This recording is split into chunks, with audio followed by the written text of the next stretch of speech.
Hello and welcome. Peace be with you.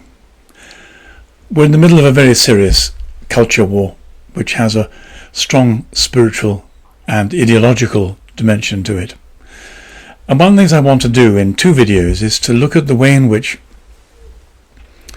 the Synodal Process in the Catholic Church is either playing into that culture war for good or for ill. There's a new document that's been released called Instrumentum Laboris, and a subtitle, this might be the queering of our children and the Synodal Process. What I want to do is to look at the way in which the kind of language you use to ask a question will determine the outcome, and then in the second of these two videos to look at the text for this latest document itself. But let's begin with Instrumentum Laboris, exploring the connection between this latest synodal document and our current culture wars. Well, I want to go back to about 40 years ago when I walked into an Anglican communion service in Canada, and I encountered my first Anglican woman priest in the liturgy. I was rather excited. I wasn't long out of Anglican Theological College, and no one had quite understood in those days what the fuss was all about. The issue about priesthood had always been presented very simply, rather simplistically in fact, as if men can, why can't women? There was no theological language and lots of political language. But my experience that day was both powerful and strange.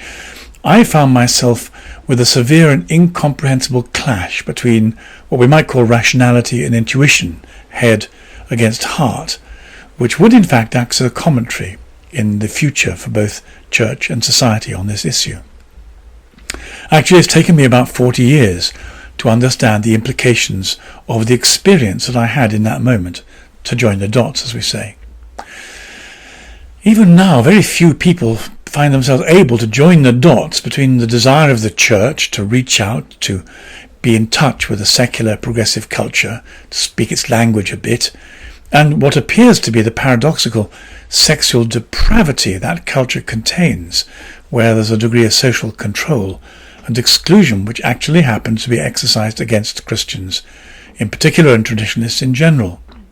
Now, depravity might seem a harsh word to use, but pride processions in particular this year seem to have celebrated pushing the boundaries of sexual deviancy to new limits. For example, this June, Pride Month, the latest Pride celebration in New York, where the crowd of what we might call alphabet people comprised of bare-breasted, topless drag queens, shouting with jubilation, "We're here, we're queer, and we're coming for your children." Google it. While on the other side of America, in Seattle, the Pride procession comprised of hordes of naked cyclists exhibiting their genitalia without restraint in front of captive children. And I think we're entitled to ask if there's a connection then between this aggressive, sexualized, progressive culture and the church is embarking on an act of cultural synthesis by means of the process of synodality. The question we should ask is whether synodality appears to have the energy and the integrity to convert secular culture to the faith, or whether the priorities of secular culture, its power, subverts faith and changes it. Well, given what's been happening in the UK in the arena of sex education, we'll never be able to say, as we discover primary school children being taught about masturbation in sex ed classes, that they made any secret of the fact that the project was about the sexualization of our children. The New York gay sloganeers were telling us the truth. They have indeed come for our children. But what does that have to do with the Anglican Canadian priestess 40 years ago? Well, the Church, of course, is faced with a dilemma. How should it react to secular progressive culture? Can it learn from it to evangelize without being captured or changed by it?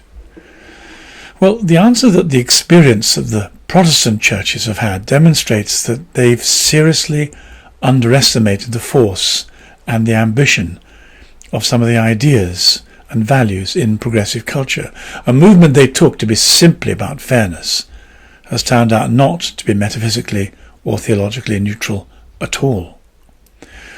And what has alarmed so many Catholics is that the Synodal Process and its latest expression, Instrumentum Laboris, appears knowingly or unknowingly to be directing the Catholic Church along exactly the same trajectory with exactly the same results as have taken place in liberal Protestant churches. The churches are dying, and they're incoherent. One of the strangest phenomena attached to the Synodal Process is the lack of commentary on the capitulation of Protestantism to what has turned out to be an anti-Christian social movement, as it has increasingly adopted the moral and philosophical values of the new turbocharged left-leaning secularism. Once again, the tenor of the ideology and the language draws from the culture of therapy, but the language now is a rather more sophisticated mixture of the therapeutic alongside the political. The offer and process of what's called accompaniment and reaching out to the margins to hear the stories and truths from feminism and those of alternative sexual orientations has led to a surrender to a very different philosophy and to what has turned out, in fact, to be a very different religion. Which brings me back to my first encounter with the Anglican priestess behind the altar. It was a very odd and disturbing experience. Rationally and superficially, I was delighted at what was happening. At last, I thought, I can see and judge what the fuss is all about with the ordination of women. Here we go. Liturgically, all went very well. She led the office competently. She read from the Scriptures, preached a little homily, offered some intercessions, and I found myself saying, well, what's wrong with any of this? What's the fuss been all about? But as she moved behind the altar as celebrant to celebrate the Eucharist, the best way I can describe what happened was to say that my stomach tipped upside down, all on its own accord, and I felt something like vertigo, sickness, severe indigestion. I experienced, I think, a conflict perhaps between mind and heart, certainly between rationality and instinct, and I would now say, with benefit of decades of hindsight, perhaps a clash of the profane and the holy. My mind was deeply offended by this experience and sent a message to whatever was going on down there in my stomach. What's the matter with you? Are you, my unconscious, secretly misogynist? And if not, well, then behave. Either explain yourself or just stop all that. But one of the problems of being a composite mixture of consciousness and unconsciousness as human beings is that the unconscious or instinctive part of us can't use rational language. So it's very difficult for the mind to get a sense of what's going on when something goes wrong instinctively or intuitively.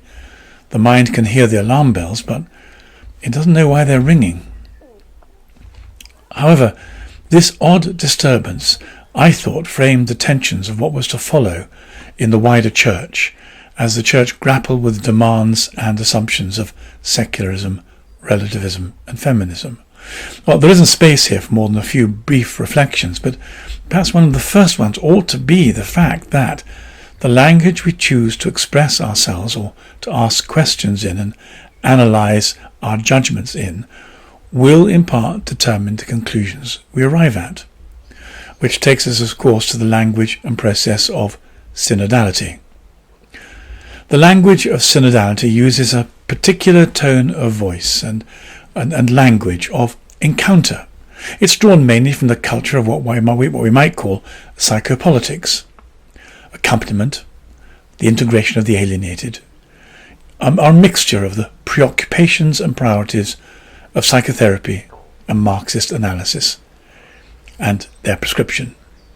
Accompaniment echoes the non-judgmental and non-directive ethos of what we might use an example of as Rogerian counselling.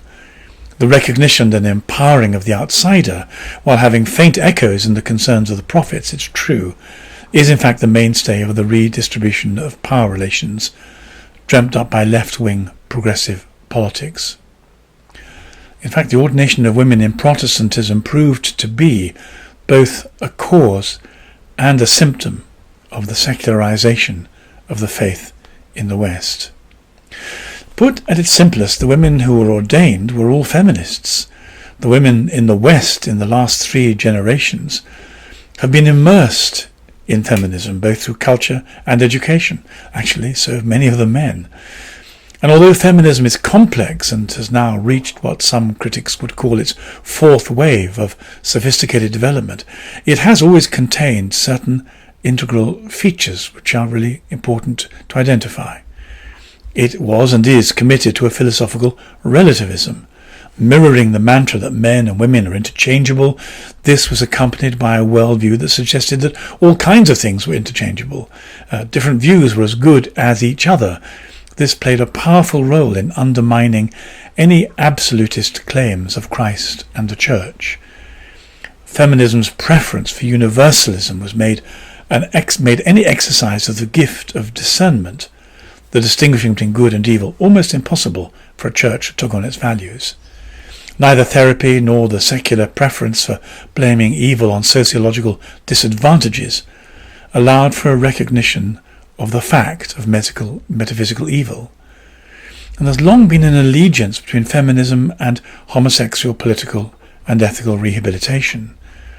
So it ought to be no surprise that the cause of the ordination of women goes hand in hand with the normalization of homosexual identity, culture, and ultimately marriage.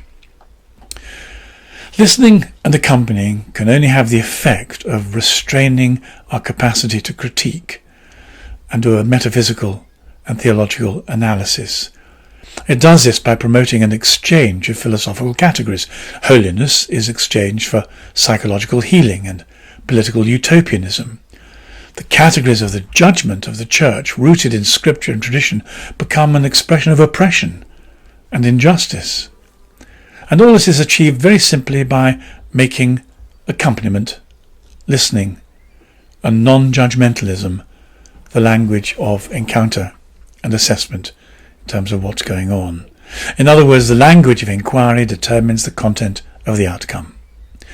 Now, how has that affected the latest document that the Synodal Process, the Synodal Way, has generated for us to examine and to think about? It's called Instrumentum Laboris. So in the next video, I want to examine the text of that document and to ask what it's offering the Church as a prescription of making our way into a refreshed and renewed future. Is it an agency for renewal, or is it something rather more sinister and not indeed what it presents itself as being?